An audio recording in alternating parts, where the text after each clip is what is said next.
mafuriko, ni balaa, vyovyote unaweza ukasema, kutokana na ule mwitikio mkubwa wa wananchi Yanga, shabiki wake, namna walivyojitokeza leo hii kwenye uwanja wa Benjamin William Mkapa jijini Dar es Salaam kwa ajili ya kwenda kuiunga mkono timu yao, kuishangilia, kuhakikisha kwamba wanatekeleza wajibu wa kuwa mchezaji wa 12 wakati timu yao itakapokuwa ikiamua hatima yake katika michuano ya CAF kwa msimu huu 2025-26 pale inapotua dimbani leo hii kucheza dhidi ya Silver Strikers ya kutoka kule nchini Malawi. Silver Strikers.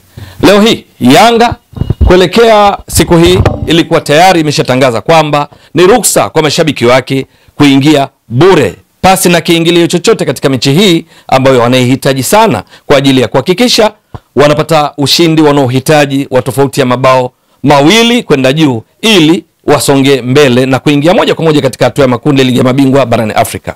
Ni kwa sababu gani? Katika mechi ya wiki iliyopita wananchi Yanga wakiwa ugenini dhidi ya Silver Strikers walifungwa kwa bao 1-0 kwenye uwanja wa Bingu kule nchini Malawi.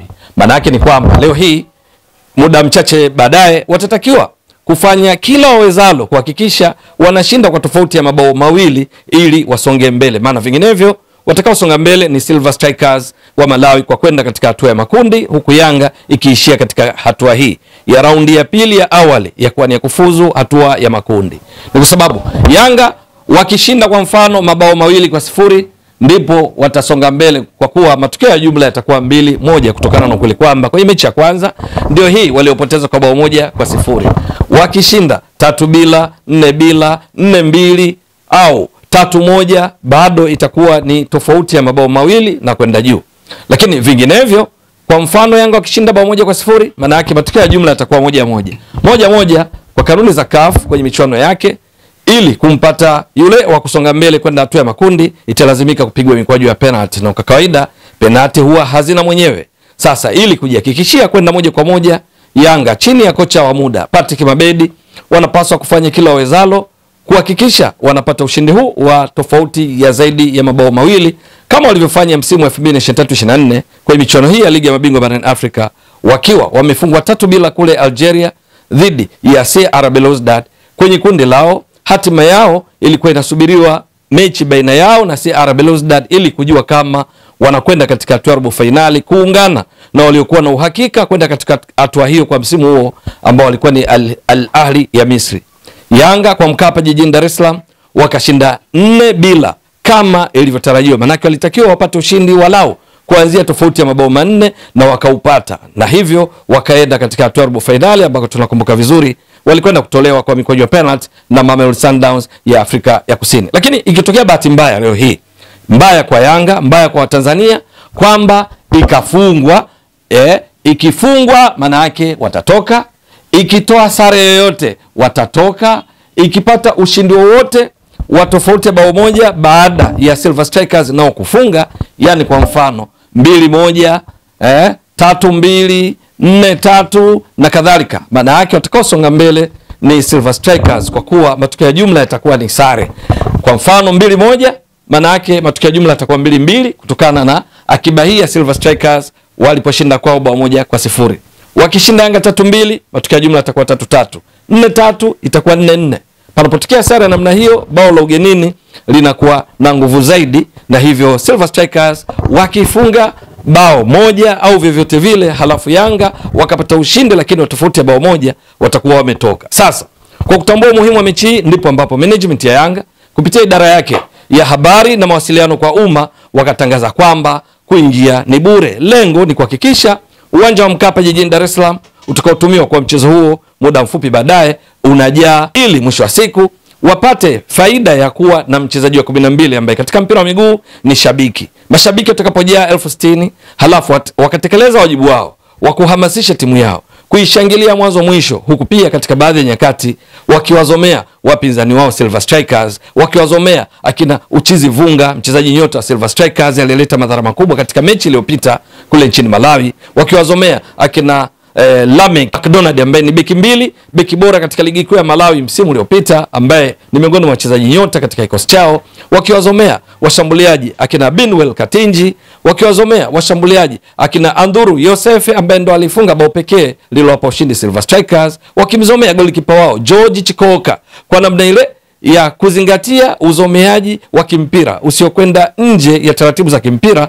Ni dhahiri kwamba Yanga watakuwa wachezaji wao wana faida ya kuweza kuhakikisha wanatekeleza vyema mpango kazi wa benchi lao la ufundi, huku wachezaji Silver Strikers ikitarajiwa kutokana na pressure amshamsha mashabiki wa Yanga katika baadhi ya nyakati wakishindwa kutekeleza mpango kazi wa mwalimu wao Edson Kadenge Mwafulilwa, na hivyo kuipa Yanga unafuu wa kupata kile wanachokihitaji. Lakini kimsingi tu wana Yanga wanastahili pongezi mashabiki kana mwitikio wao, wamejitokeza vya kutosha. Endapo leo hii Yanga watafanikisha mpango wao wa kushinda kwa tofauti ya mabao mawili na kwenda juu, maana yake wataingia hatua ya makundi, na wakiingia hatua ya makundi ligi ya mabingwa itakuwa ni rekodi kwa timu ya Tanzania kuingia hatua ya makundi ligi ya mabingwa barani Afrika mara 3 mfululizo, kwa sababu hapo kabla hakuna timu imewahi kufanya hivyo. Swali ni kwamba je, Yanga watatimiza hilo?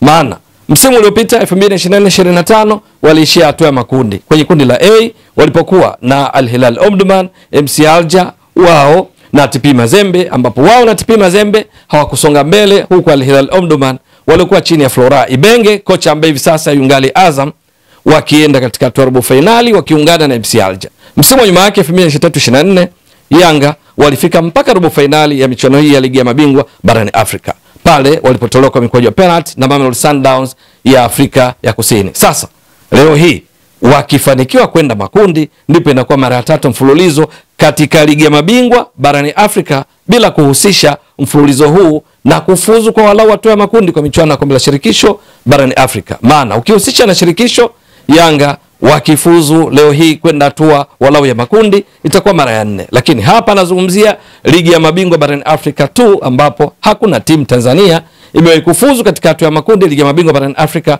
mara 3 mfululizo. Je, Yanga watafanikisha hilo?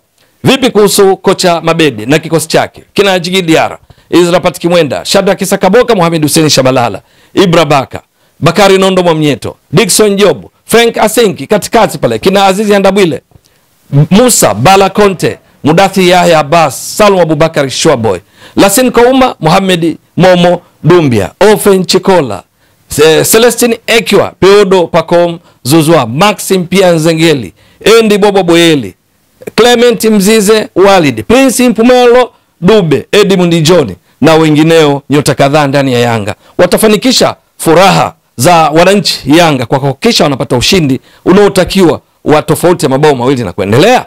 Na je, wataendelea kuwapa furaha wa Tanzania ambao matumaini yao ni kuona timu zao zote katika michuano ya CAF msimu zinafuzu kwa hatua ya makundi?